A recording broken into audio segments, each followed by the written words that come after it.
Assalamualaikum warahmatullahi wabarakatuh.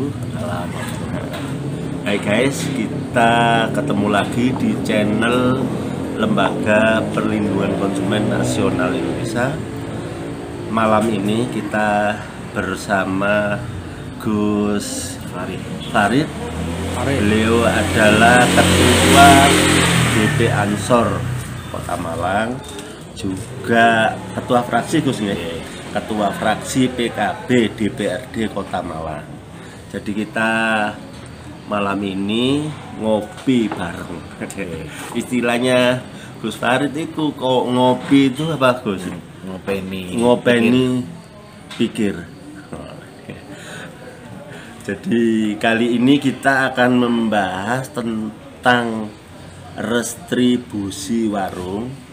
Ini hampir di seluruh kota kabupaten se-Indonesia itu ada restribusi warung ini ya, hampir seluruh kota, tetapi tidak efektif dalam PAD, dalam pendapatannya itu ya karena sistem atau sesuatu yang belum terkondisi dengan baik. Nah, ini semoga dengan Bu Farid ini sistem ini akan ada di Kota Malang dan menjadi percontohan secara nasional nantinya.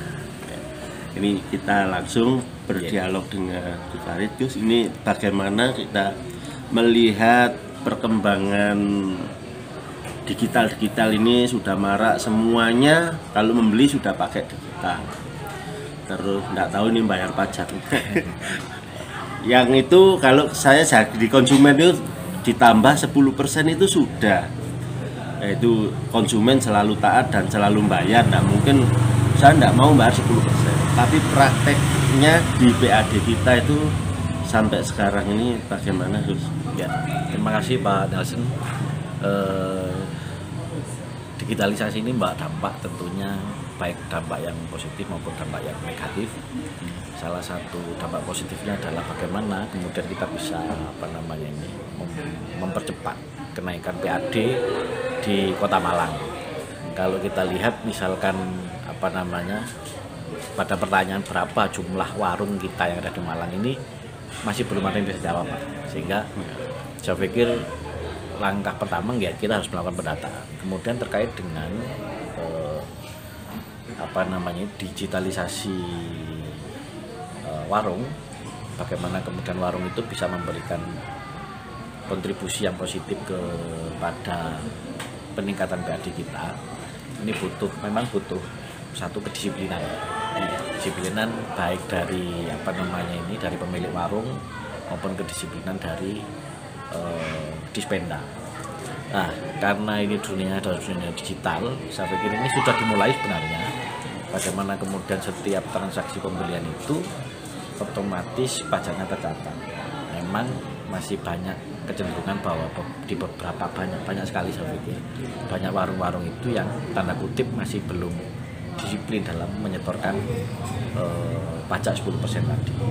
Nah, sehingga ini butuh alternatif bagaimana kemudian setiap pembelian barang yang dilakukan oleh konsumen itu pajak itu langsung masuk pada Dispenda itu.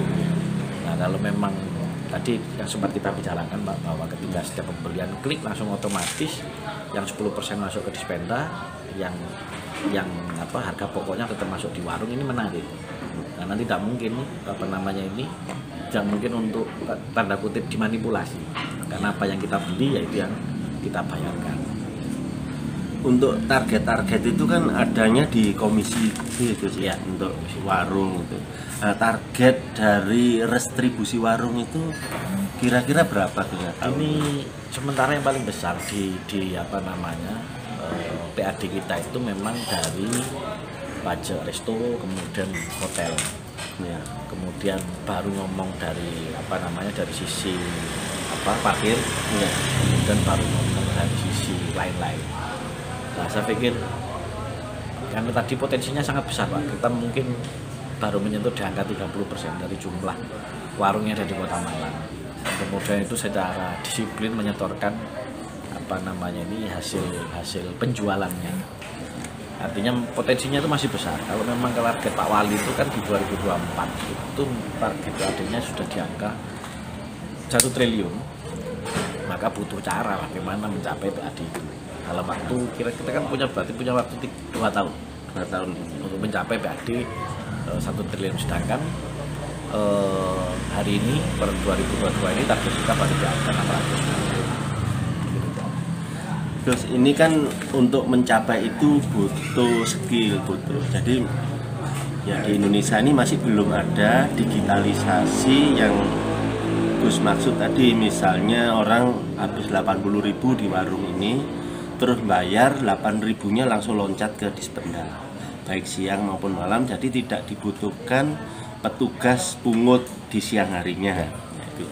Nah, upaya apa Gus supaya cita-cita ini cepat tercapai? Misalnya bentuk tim atau apa di fraksi atau mungkin mengerahkan NU, nah, gitu. Gimana Gus? Ya kalau gagasannya tadi memang tidak memakai banyak orang, ya, tapi tetap pemasukan itu bisa terus berjalan. Ya tidak ada jalan lain selain menggunakan cara-cara digital itu sampai kalau dengan digital itu kan tidak butuh tenaga yang banyak. Ya cukup orang misalkan barcode kita atau klik atau apa, foto saja secara otomatis langsung terpisah itu pemasukannya, satu untuk warung, yang satu untuk PAD. Nah, kalau memang ada terobosan misalkan bentuk alat atau mungkin teknologi atau program server atau program atau apapun itu, ya coba nanti kita bincangkan bersama. Yang pasti kan ini untuk kebaikan Kota Malang ke depannya, bahwa semua pajak yang kita pungut, yang kita ambil dari masyarakat, maka kembalinya adalah juga pada masyarakat. Memang ya itu tadi kelemahan kita adalah ketidakdisiplinan. Nah, kalau dengan alat itu kan mau tidak mau kan kita dipaksa untuk disiplin. Dengan teknologi itu kita mau tidak mau dipaksa untuk disiplin. Jadi kalau misalnya dari ini kan saya dari Lembaga Perlindungan Konsumen Nasional Indonesia, sehingga memungkinkan kami membantu pemerintah. Ini jadi di kantor kami ada tenaga ahli dan mungkin nanti juga ngajak masyarakat yang ahli untuk membenahi Kota Malang, yang membentuk tim agar target PAD terutama dari sektor distribusi warung bisa tercapai. Bisa Pak, nanti coba mungkin kapan kita bisa ketemu secara lebih banyak orang lagi, kita ketemu di fraksi, nanti dari fraksi bisa disampaikan ke komisi yang membidangi ini, ya, komisi B. Ya, komisi B yang membidangi warung, ya, yang punya data warung. Ya. Terus selain distribusi warung itu kan polanya, kalau konsumen Pak, dari sisi konsumen tidak ada konsumen yang menolak membayar 10% itu. Ya. Semuanya sudah bayar. Ya. Tetapi kan tidak punya efek balik atau feedback dari konsumennya, juga tidak merasa puas. Warungnya yang di Malang misalnya UMKM yang tidak ada toilet cuci tangan itu kan masih banyak sekali. Jadi diharapkan kan dari PAD sektor distribusi warung itu kan kembalinya ke warung dan akhirnya konsumen ini terlindungi. Ujung-ujungnya gitu. Nah, ini himbauannya untuk sementara ini sebelum tim yang dimaksud itu terbentuk, gimana Gus? Ya kita ngajak pada seluruh dinas atau mungkin lini yang terkait dengan bagaimana supaya PAD kita bisa meningkat, untuk bertemu bareng, ngobrol bareng, sharing bareng, diskusi bareng, bahwa target kita adalah meningkatkan PAD Kota Malang. Kemudian ketika PAD sudah meningkat, maka feedbacknya atau efeknya akan dirasakan juga oleh masyarakat Kota Malang.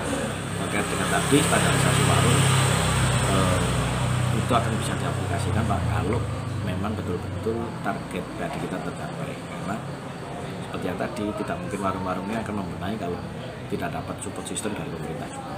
Ya. Ini mungkin itu. Ya, terima kasih nih Gus, bincang ringan kita. Semoga ini kalau terwujud menjadi percontohan secara nasional. Jadi membayar dengan barcode atau foto kalau bisa tercapai di Kota Malang ini masih satu-satunya. Yang lain memang sudah digital, tapi masih membutuhkan pemilik warung nyetor. Kalau ini kan konsumennya sendiri memoto, terus ditambah 10%, yang 10% lari ke Dispenda ya. Nah guys, itu bincang kita dengan Ketua Fraksi PKB Kota Malang. Semoga yang sedikit ini bisa membangun pemerintahan Kota Malang menjadi lebih baik. Akhirul kalam, wabillahi taufik walhidayah, wabil ridho aninaya. Wassalamualaikum warahmatullahi wabarakatuh. Waalaikumsalam warahmatullahi wabarakatuh. Ya, terima kasih.